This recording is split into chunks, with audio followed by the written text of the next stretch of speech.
Hey everybody, I'm Scott. It's fundraising time again at antiwar.com. We need your help, and here's how you can help. Stop by antiwar.com/donate or call Angela Keaton, our development director, at 323-512-7095. That's 323-512-7095, or you can shoot her an email over to akeaton@antiwar.com. Thank you very much for your support.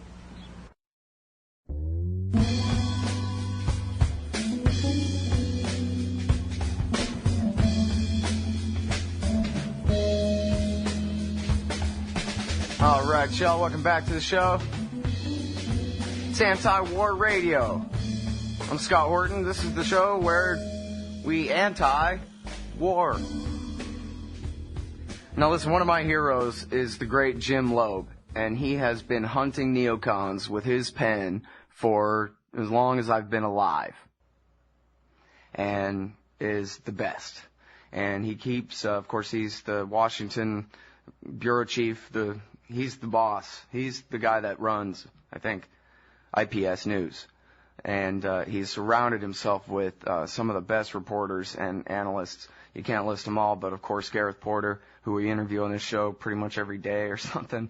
And over at his blog, which is Lobe, just like your earlobe, log, LobeLog.com, which we pretty much cross-post every bit of at antiwar.com/blog. He has a great stable of writers there, including Daniel Luban, who we've talked to on the show, and Ali Gharib, who I interviewed on the KPFK show a few weeks back. And also Eli Clifton, who is our next guest on the show today. And he and Ali Gharib especially have been, over the past 2-3 weeks, been putting together daily Iran talking points. And they're very useful for keeping up on what's going on with the war in Iran question. Welcome to the show, Eli. How are you? I'm doing well. Thanks for having me, Scott. Well, I'm really happy to have you here. You guys do just incredible work, and I have come to rely on you very heavily, so I like to have the opportunity to point the audience your way if I can. Thank you. So there's this war party, and they just want war with Iran so bad, and they've got this echo chamber effect that you and me could never replicate with $1 billion. I don't know how they do it, but they just seem like they're right, don't they? Oh, absolutely. And what we've been trying to hit on with these talking points is that there's going to be we predict, and so far we have seen that there is a slow progression of right now a big push for sanctions. And a big push for, as they said, sort of sanctions with teeth, or whatever type of description you want to apply to them. And now we're starting to see this pivot, if you will, where now it's being pointed to rather predictably that the sanctions aren't working as desired. They aren't having the desired effect. So the next step being a discussion of either a U.S. or Israeli bombing of Iranian nuclear facilities. And as I'm sure many of your listeners have been watching, Jeffrey Goldberg's piece in the Atlantic, I think it was just last week, his cover story, was starting to put that narrative together for us. Mm-hmm. Yeah. Well, you know what? Let me ask you about what Gareth was saying on the show yesterday and a couple of days ago too. His analysis of I think it was really something, I'm not exactly sure which paragraph it was in that Goldberg piece, but it really got him thinking and going back and re-researching. And he was saying that he really thinks this is all just a big bluff, that Israel doesn't really want war with Iran, that really the goal here, because we all know that the nuclear issue is a red herring anyway, those of us who've actually looked at it. But what it's really all about is just making sure that there is no rapprochement between America and Iran, that America stays 100% on the side of Israel no matter what. And so if they can make Iran the devil, even if they're the devil we never do anything about, we'll never be like Ronald Reagan and just shake hands and sell them weapons. No, I think there's definitely a lot of truth to that. I think that Jeffrey Goldberg's piece was, him going to Israel and doing interviews in Washington D.C. And being told the things that the leaders in both places wanted to have people on the other capitals believe. And in the case of Goldberg, the Israelis wanted the U.S. to believe, and the Obama administration to believe that, yes, they really were crazy enough to launch a strike on Iranian facilities. And from Washington, I think the sentiment from the Obama administration was to calm Israel down and to calm down Israeli leadership and let them know that the United States, would do everything within its power, however you want to define that, to prevent Iran from attaining nuclear capabilities. But yeah, I think at the end of the day, Gareth is dead on that one of the biggest concerns is a form of rapprochement between the U.S. and Iran, and I think we've seen both Michael Rubin recently of the American Enterprise Institute, as well as George Will writing op-eds which address that concern, and saying that the real fear here is that is that there might be, I think they wouldn't say rapprochement, they'd say deterrence and containment. I think are their greatest fears. Mm-hmm. Well, the real problem comes even when people are shaking their big stick and talking tough in order to, they want to stop short of real war. They can end up kind of getting us into a situation where they run out of options according to the way that they've laid the options out. And so, like you said, well, the sanctions aren't working, and obviously that means they're just too religious and crazy to be reasoned with, and so we all know what's the next step from that. There are no more steps from that. And yet, I know that you kind of phrase it this way, probably deliberately because of just how arbitrary and vague the designation is of nuclear capability. I mean, the fact that there is not a Manhattan Project in Iran, ought to mean that we can just, I guess, pretend that there's a problem for the long term without ever really coming to violent conflict. But the narrative is so different from the truth that, it makes me nervous, because the policy oftentimes, almost always, is based on the false narrative rather than what's the real facts of the situation, Oh yeah, and I think we've been seeing. I'm not going to say arbitrary, but there have been a number of points that have been picked by those who want to see the United States or possibly Israel attack Iran, or at least prevent them, as you pointed out, from taking a different course of action, a diplomatic one, of sort of creating these crisis points on a timeline, and I mean some of these are very far in the distance. I think some people have said, well, okay, fine, Israel probably would actually attack Iran under certain circumstances, and those circumstances are pretty extreme. But it's something that, hey, it's a possibility. And I think there's a lot to be said for that argument that, in a very extreme sense, if every other option had been explored, if Iran really did have a nuclear weapon and had shown a willingness to use it, this is way far down the line. Yeah, there's a possibility of an Israeli attack. But on the opposite end of that spectrum, we have John Bolton in the Washington Times. I think it was on August 17th or 16th, writing that really Israel has at that point, I think, must have been 4 or 5 days left to attack Iran before the Bushehr reactor with using Russian fuel rods went online, and that got some echo. So I think you see sort of a creation of these I would say arbitrary points in which to sort of indicate that there's a crisis of sorts, and very limited time left to act is the message they want to get across. Mm-hmm. Well, my friend Gordon Prather, who used to write great numbers of articles doing a wonderful job debunking all this propaganda about Iran and their nuclear program, he pointed out to me that, when they say the breakout capability means having enough low-enriched uranium-235, that if it was high-enriched, it would be enough for one bomb or something. He says, well, why not have the breakout capability is that they have enough uranium for 100 bombs in the ground right now. If only they dig it up and refine it and make hexafluoride gas out of it and enrich it to weapons grade. As long as we're making things up here, how come, it is a completely arbitrary designation. If there's a pile of low-enriched uranium sitting there, it's not weapons fuel at all, any more than the ore in the ground is.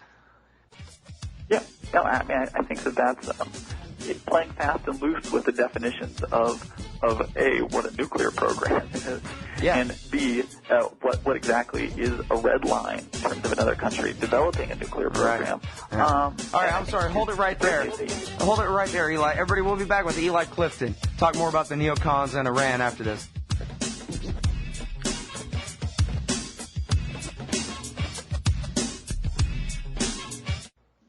Listen to LRN.FM on any phone, anytime. 760-569-7753. That's 760-569-7753.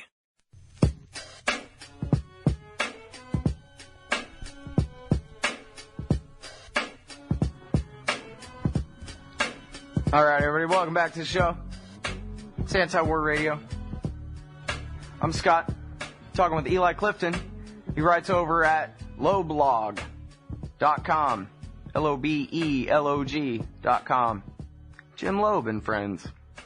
And we're talking about the neocons in America and the Likud party, I guess, in Israel, and the push or seeming push for war with Iran, the propaganda about their nuclear program, etc. And you know, Eli, it seemed to me when I read that Jeffrey Goldberg piece in The Atlantic that the most notable part of it to me was where he quotes Netanyahu and the Prime Minister and Ehud Barak, the Defense Minister of Israel, both saying that assuming an Iranian nuke, they're not scared.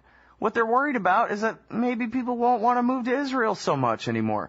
And as it was Flint Leverett and Hillary Mann Leverett pointed out over at RaceForIran.com. They said this is the weakest casus belli in the history of mankind. The neocons want to get America into a war with Iran, which obviously could be a disaster in so many ways, would be a disaster in so many ways, over a potential brain drain from Israel one day? Yeah, I mean, I think that a number of people who have read that have exhibited reaction of surprise that he even repeated that claim. Yeah, picture my eyebrows all arched and high on my forehead. What? And it's not just some professor in Israel. It's Netanyahu saying it. Yeah. No, I mean, I don't think there's been any evidence to really suggest much evidence of this. But it certainly does sound like hysteria. If there's one thing I could say it indicates besides just probably not being true.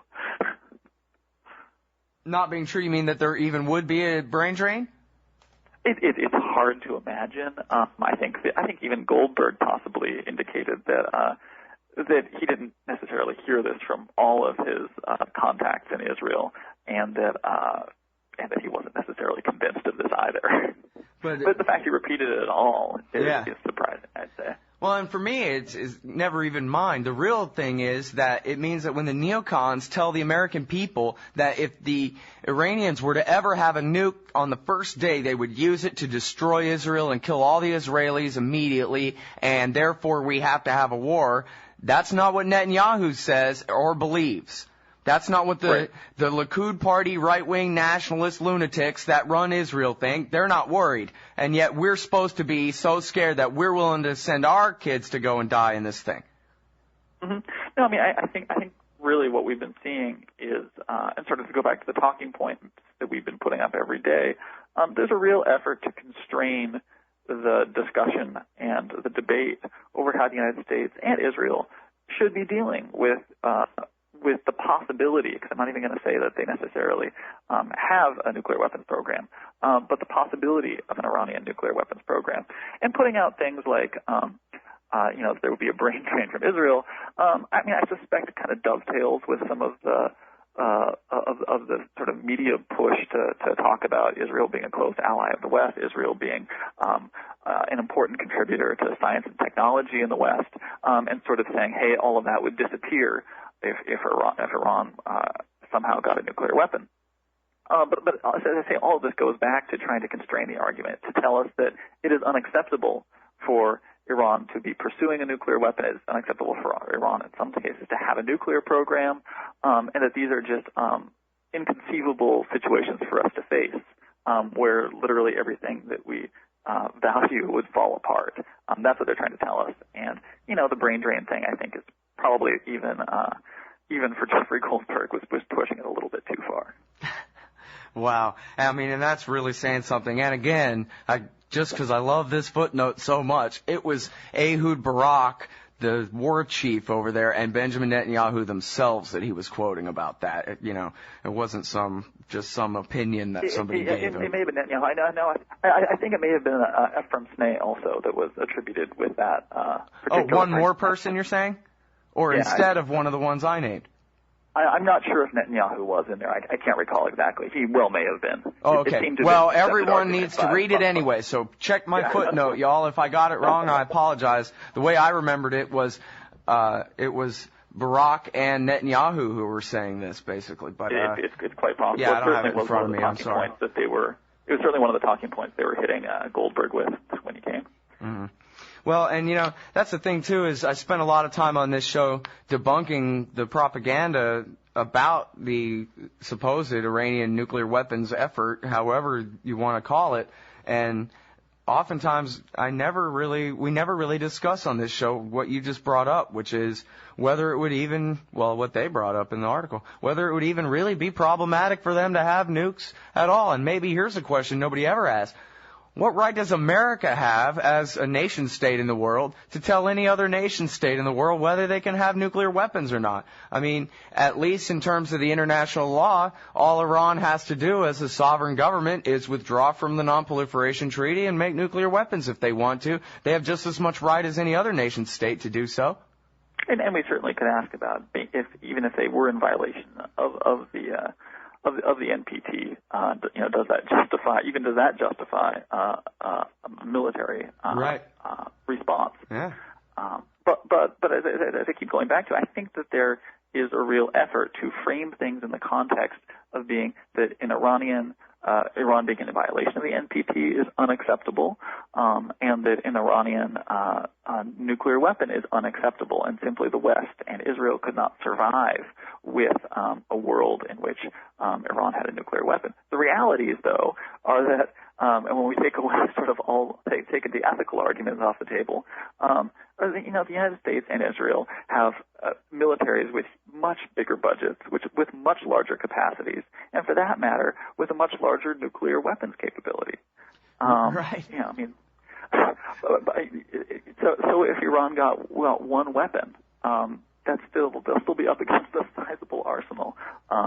Yeah, we got 5,000, and Israel has at least 600, including, of course, thermonuclear weapons, H-bombs. Right, and Iran probably and submarine second strike capability too. Right, that's what I was about to say. Yeah, I mean, Iran in the best case scenario I shouldn't say the best case scenario, but in the scenario in which Iran really accomplishes everything that people fear it might be trying to do, they would really only have a first strike capability.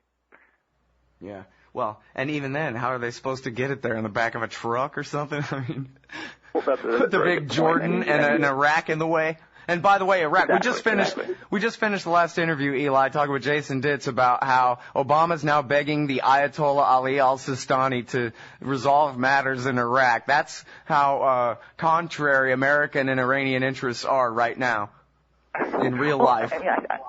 Yeah, absolutely. I mean, and that's an important thing to be looking at here, that as we go further and further down the road of repeating over and over again that we are in this hostile locking of horns with Iran, and Israel also in a locking of horns, perhaps even more importantly, Israel, we should take a step back and realize that an improvement in relations by both the U.S. and Israel would serve both countries very well in their strategic interest in the region.